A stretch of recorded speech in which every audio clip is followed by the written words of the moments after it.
If I had to describe Vinland Saga in one word, it would be beautiful. Its story is beautiful, its character development is beautiful, and most importantly, its message is beautiful. However, I feel that the message itself is very unique to anime and probably left a lot of people disappointed. You got season 1 with this very action-packed Viking show where people are dying left and right, and the animation is so fluid that it makes it so fun to watch. And then you got season 2, which is about farming. Now, obviously, this is a very surface level way of describing Vinland Saga, but my point still stands. These two seasons are so different to the point you could mistake them for different shows. But that statement itself is flawed because it's actually completely incorrect. While on the surface they do seem extremely different, when you look deeper into the series, it's quite clear that season 2 was the most natural follow-up to season 1. There quite literally couldn't have been a more perfect follow-up. And that's where we get this statement: Vinland Saga Season 2 is boring. It's something I've seen a lot, and it's also something I don't agree on in the slightest. I personally think Season 2 is a near perfect season to any series. It's one of the best pieces of fiction I've ever consumed, and while I understand that this type of story could be less interesting to someone else, to say it's boring or bad because of it is just crazy to me. If you're not new to this channel, then you'd know I love characters. They are the reason I consume entertainment and the reason I love it so much. And the main character of Vinland Saga, Thorfinn, is so intriguing because I haven't seen anyone else like him in anime. The character arcs he goes throughout the series and how he ultimately ends up is so inspiring. Thorfinn is a product of the world around him, a world filled with war and violence. And it's in that environment that ultimately took his father from him. And despite how hard Thors tried to instill his morals to Thorfinn, he was just too young to understand it. In a world where you have to fight to survive and kill your enemies, for someone to tell you that it's actually the opposite and that no one deserves to die and that you should always strive for peace, it's almost insulting. From Thorfinn's perspective, his father is just lying to him because he's a child, and to have Thorfinn live most of his life with only one purpose in mind, revenge, goes completely against what Thors would have wanted for him. Thorfinn would do about anything to kill the man who killed his father, but in an honorable way. This childlike mindset in avenging his father led to Thorfinn becoming a dishonorable killing machine as long as he gets to duel Askeladd. It's extremely ironic the lengths he goes to. He mercilessly kills soldiers, he helps pillage villages. He's the definition of dishonorable. There's all this nuance with his character in season 1 that I feel a lot of people gloss over. He doesn't fight because he likes it. He detests war and the people who love it, yet still partakes in it because he has to in order to reach his goal. So when in season 2 Thorfinn is a completely different person, almost an empty shell of his former self, if you haven't been paying attention, it's very confusing. What happened to the goat? Why is he a slave? Why doesn't he just kill everyone he so easily could? Well, with Askeladd's death, his whole purpose in life is gone. He grew up most of his life wanting to kill this one person, and ultimately, in the end, he couldn't. Making it to where Thorfinn is never able to kill Askeladd and he ends up dying by the hand of someone else was, in my opinion, one of the best decisions made in the show. And despite how near perfect the last episode of season 1 is, there was this one moment that stuck out to me on my first watch. It's when Askeladd is on the verge of death and Thorfinn is begging him to stay alive so that he can kill him, but right before Askeladd dies, he asks Thorfinn a question. What do you intend to do after my death? It's such a powerful question that gave me goosebumps, and from the look of Thorfinn's reaction to that question, you can tell that he never once ever thought about it. His whole purpose was to kill Askeladd, but now that purpose is gone. He's got nothing now. That begs the question. What do you do when you have nothing to live for? It's been multiple years between season 1 and 2, so at this point in the story, Thorfinn is a full-grown adult. And not only that, he's a slave. The one thing he looked down upon when he was younger. It's not until Einar gets introduced that Thorfinn is able to grow. And the way he grows is so simple and so seamless. It's just from kindness. Thorfinn is able to be in an environment where he experiences kindness from multiple sources. From Einar, Peter, his master, even though he ends up being a pile of shit, their grandpa, etc. All these people show kindness to him one way or another. And going back to that question, what do you do when you have nothing to live for? The answer the series gives us is do whatever the hell you want. If you're empty inside, that's not the end. It's a new beginning as you're free to fill that emptiness with whatever you want. And in Thorfinn's case, he chose to become a pacifist. For most of his life, he has been a killing machine fueled by revenge. And all the people he's killed stayed with him. He's filled with guilt and believes he doesn't deserve happiness. He's been the cause of so many deaths. What right does he have to continue living? Well, that's the thing. He has to atone for everything he's done. It's that internal struggle he goes through for the rest of this series that makes him such an interesting protagonist to follow. He becomes kind, always trying to look for another way, always trying to go against the world he lives in. He becomes the person Thor's always wanted him to be. It's crazy just how much he changes in season 2, and it's done so beautifully. All these themes present in season 2 are such a treasure to watch that I can't see how anyone can get bored by them. And it's not like these themes aren't present in season 1, it's just that everyone is so distracted from all the cool fights that go on and how badass Thorfinn is. But guys, I'm gonna say something controversial to the average season 2 hater. Thorfinn in season 1 isn't a badass. He's not cool. He's simply an angry kid who can only think about killing his father's killer. Yes, he's a natural at killing.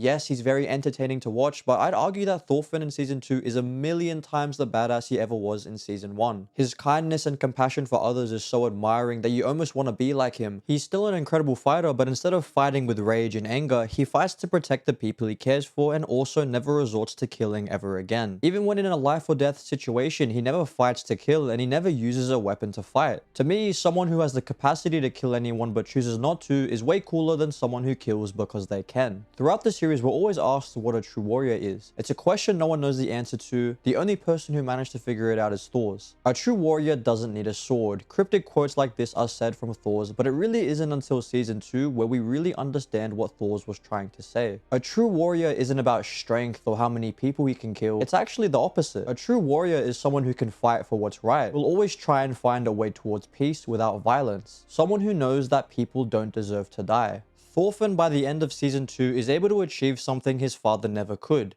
He became a true warrior. While Thor's was very wise and an amazing person, from what he says and his actions, it's clear that Thor's, while being close to being a true warrior, he was never able to actually break through into one. Or I guess to be more accurate, he himself never believed he was a true warrior. And despite him only being around for a few episodes, his presence is still there throughout the rest of the series. The messages he left Thorfinn with were able to stick with him despite how hard Thorfinn tried to forget them for his own selfish reasons. And it's ultimately those lessons that allowed Thorfinn to realize his true potential. Even the farming aspect in season 2 has meaning. With Einar teaching Thorfinn how important farming is, he's able to get something he's never experienced in his life. All Thorfinn knows is war. He's never once thought about how hard or how much effort goes into farming. The action of farming is so profound because it shows Thorfinn how much of life he's been missing out on. There's so much to learn, there's so much to explore. It's like he's been living in this bubble his whole life that he never realized just how vast and beautiful living is. Thorfinn learning how to farm has such a special meaning behind it that I'm sure a lot of people didn't think about because farming is boring. Just look at how happy he is with Einar when they finally clear all the trees. All their hard work and effort paid off, and the farming is a catalyst for Thorfinn to grow even further. He learns how to catch fish, he learns about religion. It's as if that childlike mindset of curiosity he once had that was completely lost when his father died had come back. It's such a nice lesson for those who are struggling with something similar to Thorfinn. People who are empty and that have nothing to live for, don't just sit there and suffer. Find something. The world is so full of knowledge and skills that eventually there will be something that sticks with you and that'll captivate you. Just like how Thorfinn became captivated by farming. One aspect of a story I love to death is when everything comes full circle. It's why season 2 episode 22 is my personal favorite episode of Vinland Saga. It's the episode that has the biggest payoff to the entire series for me. In the beginning of the series, Thorfinn is taught by his father Thors that you don't have any enemies, that no one has any enemies. Obviously, to the young Thorfinn, he doesn't understand what his father's trying to say. He can't understand the complexity behind his father's words. And before Thors could get Thorfinn to understand his teachings, he was murdered by, in my opinion, the best antagonist in modern anime. Askeladd. Instead of remembering his father's lessons, he does the most natural thing at seeing his father being murdered. He has this intense hatred for Askeladd. He wants to kill him. And this severe anger towards Askeladd is ultimately what led Thorfinn to becoming a monster. The complete opposite of what Thors wanted. And with this, we see how easily he lets himself be manipulated by Askeladd, mentored by him. He basically becomes a son to Askeladd and vice versa in a very twisted and complicated way. And the thing is, Thorfinn in season 1 had the power to kill Askeladd. He was strong. There's no denying that, but ultimately his weakness was his anger, and Askeladd knew that, exploiting him so that Thorfinn would go into a fit of rage and lose his focus. But that anger was all he ever knew. So eventually when Askeladd dies and Thorfinn fails to avenge his father, he's broken. Time pretty much stopped. He no longer had anger, the one thing he always had. He had nothing except for the guilt and the realization that he's going to have to live with everything he's done for the rest of his life.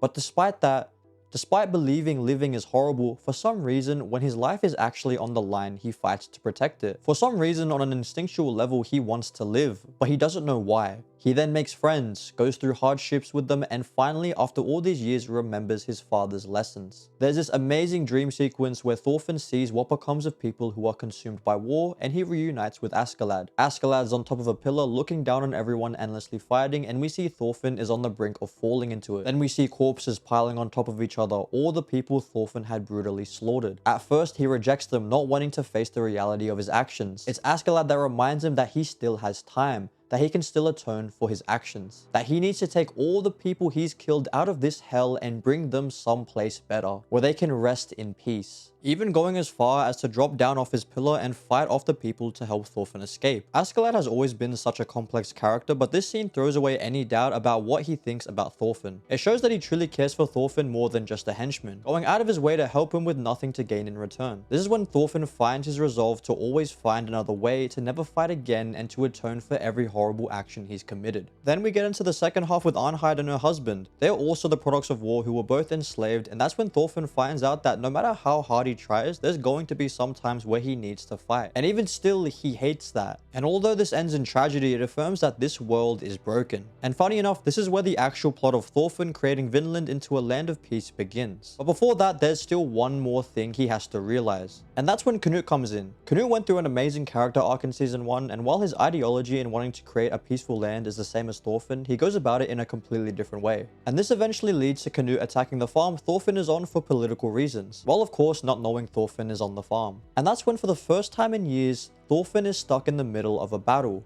But things are different now. He's not going to fight in something he thinks is pointless. He thinks it's a waste of time and resources. People are dying for no reason, all because the owner of the farm and Canute have issues. Even though Thorfinn is free and could leave at any time, he decides to do one last thing and confront Canute. Now of course Thorfinn tries to go to him peacefully, but the warriors on Canute's side either don't take him seriously or just think he's lying about having been a part of the king's guard. This is because Thorfinn looks like and smells like a slave.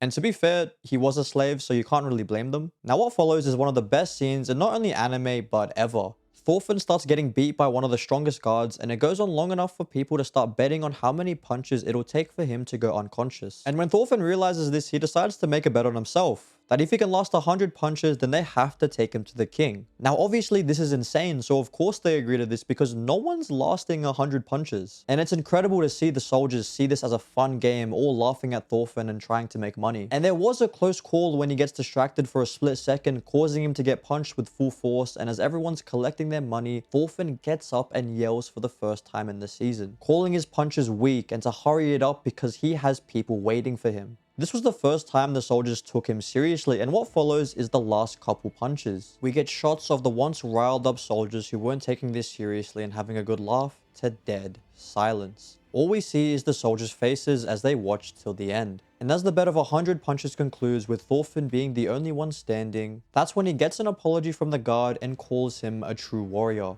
The commander then agrees to let Thorfinn see Canute, but asks him why he didn't just defeat the warrior to prove that he's the real deal. Thorfinn's response to this is so simple yet alien to everyone around him. He doesn't know any of them. Neither he or they have any ill will towards each other. They've never wronged each other. They aren't his enemies. He has no enemies. This line finally makes everything come full circle. From episode 1 till now, his whole character arc led him to this moment right here. After everything he went through, all the trials and suffering, he became the man his father always wanted him to be. He became the man Askeladd always knew he could be. He came out of it a true warrior. And finally, after all these years, Thorfinn and Canute reunite, both completely different people from who they were. And finally, Thorfinn can realize his plan. Now what is that plan? Simply to ask Canute to leave. No strings attached, no deception, just a simple request. And this leaves Canute dumbfounded. Hell, it left me dumbfounded. As a king, he's always in a position where people try to deceive him and gain an upper hand, or try to get in his good graces for their own gain. So for someone to come to him and just ask him to leave, it's almost like, what's the catch? Meeting and negotiating with the king is such an experience on its own that not many people ever get the chance of doing. So of course Canute declines to see what he'll do. Keep in mind, the last time he ever saw Thorfinn was when Thorfinn tried to kill him. He knows how dangerous he is and assumes because he has a connection to this farm, he'll fight to defend it. But Thorfinn simply accepts his losses and says he'll just run away then. This answer is so absurd that it makes him laugh at how insane this is. This once filled with hatred, a master in the art of killing is face to face with the king and says that he'll run away knowing Thorfinn has the power to kill him. Unknown to Thorfinn, but his pure request to Canute and willingness to accept that he failed saves Canute. He was going through his own arc in this season of gaining power and becoming more and more untrusting. But here he is face to face with an outstanding man who has no intention of challenging him. For the first time in a long time, Canute has found someone he can trust, and that makes him decide to leave the farm and try to find a different way of working through his political issues. Canute can see how much Thorfinn's changed over the years, and it makes him excited to see what he'll end up becoming. This last confrontation with Canute was the last thing Thorfinn needed to complete his character arc throughout the last 2 seasons. It was a beautiful conclusion to an already great season. Now, of course, this isn't the end of the story, as in the next arcs his morals and new way of living will be constantly put to the test. However, that's where we'll leave it off, as that's heading outside of anime territory. All in all, I think Thorfinn has one of the most interesting character arcs in all of anime, and I had an amazing time experiencing it. And look, I understand that everyone is different. What I find interesting, someone else will find boring. If you find slower paced, more reflective pieces of media boring, and instead like quick action leaving you at the edge of your seat, then that's just how it is. But at the very least, despite that, I'd still like for people to recognize how beautiful this series and of course Thorfinn really is. Hey guys, if you liked the video, giving a like would be greatly appreciated, and if you're new here, subscribing would mean a lot. To me personally, if you watch all of season 2 feeling disappointed, then consider giving the next season a try. Whenever that comes out, as you're only getting half the journey and there is more action in it. If you were one of those people who couldn't get into season 2 because of how different it is from season 1, then please give it another chance. It truly is something special, but anyways, that's all I have to say for now. See ya.